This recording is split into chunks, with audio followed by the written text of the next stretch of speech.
Ladies and gentleman, ಈಗ ರಾಜ್ಯದಲ್ಲಿ by ಎಲೆಕ್ಷನ್ನ ಜ್ವರ ಏರಿಬಿಟ್ಟಿದೆ.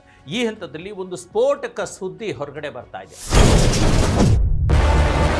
ಅದೇನಪ್ಪ ಅಂತಂದರೆ, CM ಸಿದ್ದರಾಮಯ್ಯನವರನ್ನು ಸೋಲಿಸಲಿಕ್ಕೆ, ಅವರಿಗೆ ವೈಫಲ್ಯವನ್ನು ಉಂಟು ಮಾಡಲಿಕ್ಕೆ BJPಯವರಲ್ಲ, ಸ್ವತಃ ಕಾಂಗ್ರೆಸ್ನವರು ತಂತ್ರಗಾರಿಕೆಯನ್ನು ಹೆಣಿತಿದ್ದಾರೆ, ರಾಜಕೀಯ ತಂತ್ರಗಾರಿಕೆಯನ್ನು ಮಾಡ್ತಿದ್ದಾರೆ, ರಾಜಕಾರಣದ ಪಟ್ಟುಗಳನ್ನು ಹಾಕ್ತಿದ್ದಾರೆ.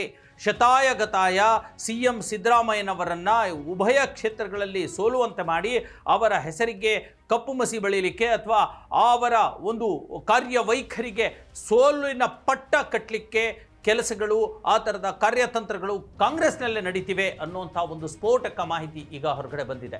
ಹಾಗಾದರೆ ಯಾರು ಈ ತಂತ್ರಗಾರಿಕೆಯನ್ನು ಮಾಡ್ತಿದ್ದಾರೆ, ಇದರ ಹಿಂದೆ ಇರತಕ್ಕಂಥವ್ರು ಯಾರು, ಮತ್ತು ಯಾಕೆ ಸಿದ್ದರಾಮಯ್ಯನವರನ್ನೇ ಸೋಲಿಸಲಿಕ್ಕೆ ಕಾಂಗ್ರೆಸ್ನವರೇ ಬಯಸ್ತಿದ್ದಾರೆ ಅನ್ನುವಂಥ ಮಾಹಿತಿಯನ್ನು ನಾನು ನಿಮಗೆ ಕೊಡ್ತೀನಿ.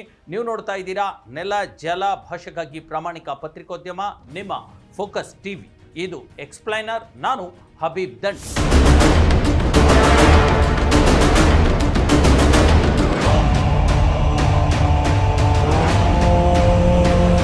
ಎಸ್ ವೀಕ್ಷಕರೇ, ರಾಜ್ಯದಲ್ಲಿ ಬಾಗಲಕೋಟೆ ಮತ್ತು ದಾವಣಗೆರೆಯ ಎರಡೂ ಕ್ಷೇತ್ರಗಳ ಉಪ ಚುನಾವಣಾ ಕದನ ಇದೆಯಲ್ಲ, ಅದು ಭಾರಿ ದೊಡ್ಡ ಮಟ್ಟದಲ್ಲಿ ಸದ್ದು ಮಾಡ್ತಾ ಇದೆ. ಸ್ವತಃ ಮುಖ್ಯಮಂತ್ರಿ ಸಿದ್ದರಾಮಯ್ಯ ಬಾಗಲಕೋಟೆಯಲ್ಲಿ ತಮ್ಮ ಒಂದು ಏನು ಎಲೆಕ್ಷನ್ ಕ್ಯಾಂಪೇನ್ ಇದೆ, ಚುನಾವಣಾ ಪ್ರಚಾರವನ್ನು ಮಾಡ್ತಾ ಇದ್ದಾರೆ.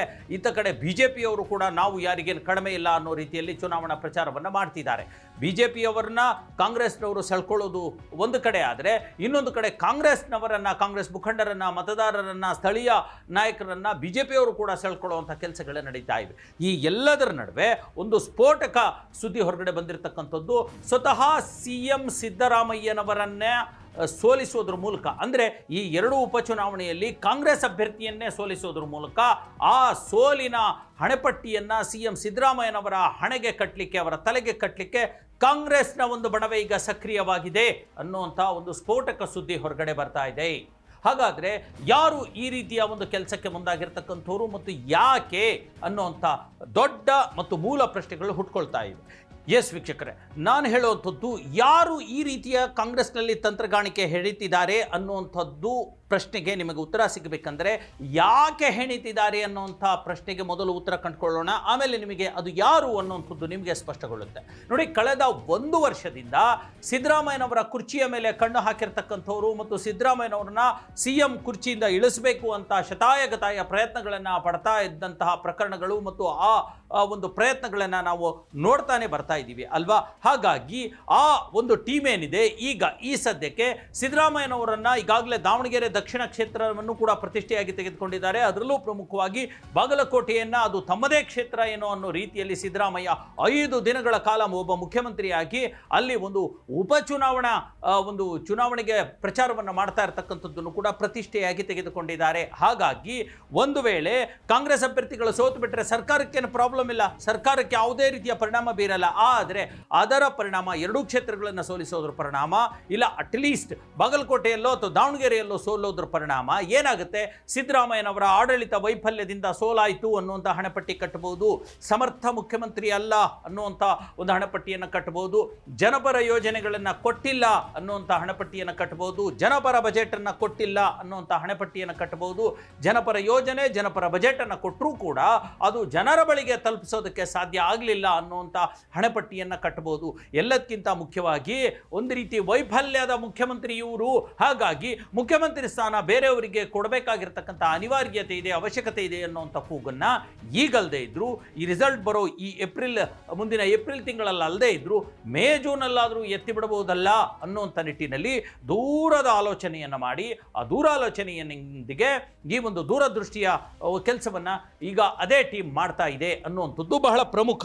ಈ ಮೂಲಕ ಈಗಾಗಲೇ ಸಿದ್ದು ವಿರೋಧಿ ಬಣದ ಯಾರೂ ಕೂಡ ಈ ಕಡೆ ಕಾಣಿಸ್ಕೊಳ್ತಾ ಇಲ್ಲ. ನೀವು ನೋಡಿ, ನನ್ನ ಹೆಸರು ತಗೊಳ್ಳೋದಲ್ಲ, ಸಿದ್ದು ವಿರೋಧಿ ಬಣ, ಸಿದ್ದರಾಮಯ್ಯನವರ ವಿರೋಧಿ ಬಣದ ಒಬ್ಬ ಶಾಸಕ ಕೂಡ ದಾವಣಗೆರೆಯಲ್ಲಾಗಲಿ ಬಾಗಲಕೋಟೆಯಲ್ಲಿ ಕಾಣಿಸ್ಕೊಳ್ತಿಲ್ಲ. ಅಲ್ಲಿ ಬಾಗಲಕೋಟೆಯಲ್ಲಿ ಸತೀಶ್ ಜಾರಕಿಹೊಳಿ ಠಿಕಾಣಿ ಹೊಡಿದ್ದಾರೆ. ಅವರ ಇನ್ನೊಬ್ಬ ಆಪ್ತ ಸಚಿವ ಜಮೀರ್ ಅಹಮದ್ ಕೇರಳಕ್ಕೆ ಹೋಗಿದ್ದಾರೆ. ಇಲ್ಲಿ ದಾವಣಗೆರೆಯಲ್ಲಾಗಲಿ ಬಾಗಲಕೋಟೆಯಲ್ಲಾಗಲಿ ಸಿದ್ದು ವಿರೋಧಿ ಬಣದ ಒಬ್ಬ ಶಾಸಕರಿಗೆ ಅಲ್ಲಿ ಕಾಣಿಸ್ತಾ ಇಲ್ಲ.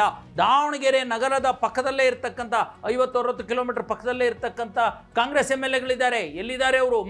ಸುಳಿದಾಡ್ತಾ ಇಲ್ಲ. ದಾವಣಗೆರೆ ದಕ್ಷಿಣ ಕ್ಷೇತ್ರಕ್ಕೂ ಬರ್ತಿಲ್ಲ, ಬಾಗಲಕೋಟೆಗೂ ಹೋಗ್ತಾ ಇಲ್ಲ. ನಿಮಗೆ ಅಲ್ಲಿ ನೋಡಿದ್ರೆ ಒಂದಷ್ಟು ಏರಿಯಾಗಳು ಬರ್ತಾವಲ್ಲ, ನೀವು ಅರ್ಥ ಮಾಡ್ಕೋಬಹುದು ಯಾವ್ಯಾವ ಶಾಸಕರು, ದಾವಣಗೆರೆ ಪಕ್ಕದ ಶಾಸಕರು ಸಿದ್ದರಾಮಯ್ಯ ವಿರುದ್ಧ ಘೋಷಣೆಗಳನ್ನು ಕೂಗ್ತಾ ಇದ್ರು, ಅವರ ವಿರುದ್ಧ ತಿರುಗಿ ಬಿದ್ದಿದ್ರು ಅಂತ. ಅವ್ರು ಯಾರು ಕೂಡ ಇಲ್ಲಿ ಕಾಣಿಸ್ಕೊಳ್ತಾ ಇಲ್ಲ. ಇದು ಬಹಳ ಪ್ರಮುಖ. ಇದ್ರ ಜೊತೆಗೆ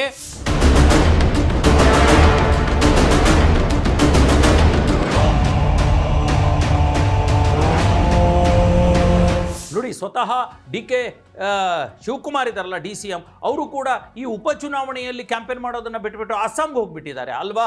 ಅಸ್ಸಾಂಗೆ ಹೋಗಿ ನಾನು ಯಾವತ್ತೋ ಬರ್ತೀನಿ, ಅಲ್ಲಿವರು ಮೊದಲು ನಾನು ಅಸ್ಸಾಂಗೆ ಹೋಗಬೇಕು ಅಂತಂದೇಳಿ ಈ ಉಪಚುನಾವಣೆಯ ಜವಾಬ್ದಾರಿಯನ್ನು ಸಿದ್ದರಾಮಯ್ಯನವರಿಗೆ ಮತ್ತಿತರ ಸತೀಶ್ ಜಾರಕಿಹೊಳಿ ಮತ್ತಿತರ ಸಚಿವರಿಗೆ ಬಿಟ್ಟುಬಿಟ್ಟು ಅವರು ಹೋಗ್ಬಿಟ್ಟಿದ್ದಾರೆ. ಅವರು ಕೂಡ KPCC ಅಧ್ಯಕ್ಷರು ಹೌದು, ಅವರು ಕೂಡ ಯಾವುದೇ ರೀತಿಯ ಸದ್ಯದ ಮಟ್ಟಿಗೆ ಜವಾಬ್ದಾರಿಯನ್ನು ತೆಗೆದುಕೊಂಡಿಲ್ಲ. ಅವ್ರು ಬಂದು ಕ್ಯಾಂಪೇನ್ ಮಾಡಿ ಅವ್ರ ಮಾತಿಗೆ ಜನ ವೋಟ್ ಹಾಕಿ ಅದು ಆಮೇಲೆ ಕತೆ. ಈಗಾಗಲೇ ಮಲ್ಲಿಕಾರ್ಜುನ್ ಮತ್ತು ಅಲ್ಪಸಂಖ್ಯಾತ ನಾಯಕರ ನಡುವೆ ಮತದಾರರ ನಡುವೆ ಆಗಿರ್ತಕ್ಕಂಥ ಮಿಸ್ಅಂಡರ್ಸ್ಟ್ಯಾಂಡಿಂಗ್ ಇದೆಯಲ್ಲ, ಅದನ್ನು ಪರಿಹರಿಸುವಂಥ ಕೆಲಸಕ್ಕೆ KPCC ಅಧ್ಯಕ್ಷರಾಗಿ ಒಂದು ಪಾರ್ಟಿ ಅಧ್ಯಕ್ಷರಾಗಿ DK ಶಿವಕುಮಾರ್ ಯಾವತ್ತೂ ಮಾಡಲಿಲ್ಲ ಅಲ್ವಾ.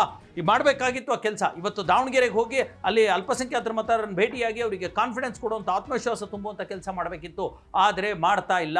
ಈಗ ಏನಾಗಿದೆ ಪರಿಸ್ಥಿತಿ, ಅಟ್ ಎನಿ ಕಾಸ್ಟ್ ನಾನು ಬಾಗಲಕೋಟೆಯನ್ನು ಗೆಲ್ಲಿಸ್ಕೊಂಡೇ ಬರ್ತೀನಿ ಅಂತಂದೇಳಿ ಸತೀಶ್ ಜಾರಕಿಹೊಳಿ ಅದನ್ನು ಚಾಲೆಂಜ್ ಆಗಿ ತೆಗೆದುಕೊಂಡ್ಬಿಟ್ಟು ಅಲ್ಲಿ ಬೀಡು ಬಿಟ್ಟು ಶತಾಯ ಗತಾಯ ಅವರು ಶ್ರಮ ವಹಿಸ್ತಿದ್ದಾರೆ. ಸಿದ್ದರಾಮಯ್ಯನವರು ಕೂಡ ಬಾಗಲಕೋಟೆಗೆ ಹೋಗಿದ್ದಾರೆ. ಆದರೆ ಇಲ್ಲಿ ದಾವಣಗೆರೆ ಪರಿಸ್ಥಿತಿ ಏನು? ಇಲ್ಲಿ ಜಮೀರ್ ಅಹಮದ್ ಹೋಗ್ತಾ ಇಲ್ಲ ಅಲ್ಲಿ ಅಲ್ಪಸಂಖ್ಯಾತರನ್ನು ಮನವೊಲಿಸೋದಕ್ಕೆ.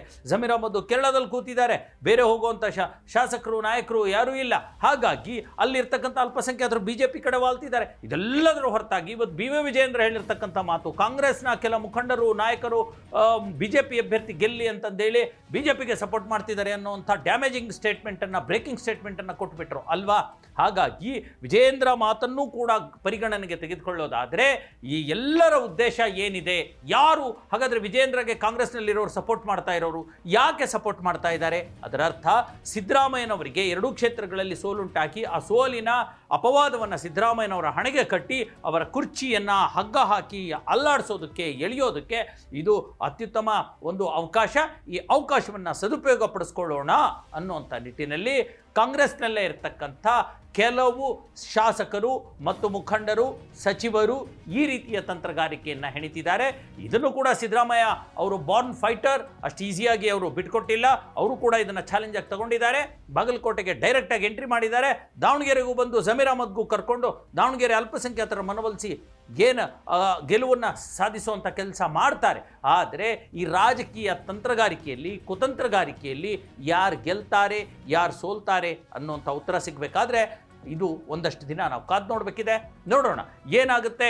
ಸಿದ್ದರಾಮಯ್ಯನವರ ತಂತ್ರಗಾರಿಕೆ ಗೆದ್ದು ಅವರ ಚಾಲೆಂಜ್ ಏನು ತೆಗೆದುಕೊಂಡಿದ್ದಾರೆ ಆ ಚಾಲೆಂಜ್ ಗೆಲ್ಲುತ್ತಾ, ಅಥವಾ ಸಿದ್ದರಾಮಯ್ಯನವರನ್ನು ಸೋಲಿಸಬೇಕು ಅಥವಾ ಸೋಲಿನ ಹಣೆಪಟ್ಟಿಯನ್ನು ಸಿದ್ದರಾಮಯ್ಯನವರ ಹಣೆಗೆ ಕಟ್ಟಬೇಕು ಅನ್ನುವಂಥ ಮನಸ್ಸನ್ನು ಅಥವಾ ನಿರ್ಧಾರವನ್ನು ಮಾಡಿರ್ತಕ್ಕಂಥ ಕಾಂಗ್ರೆಸ್ ನಾಯಕರ ಕುತಂತ್ರ ಗೆಲ್ಲುತ್ತಾ ಅನ್ನುವಂಥದ್ದು ಕೆಲವೇ ದಿನಗಳಲ್ಲಿ ಗೊತ್ತಾಗಲಿದೆ.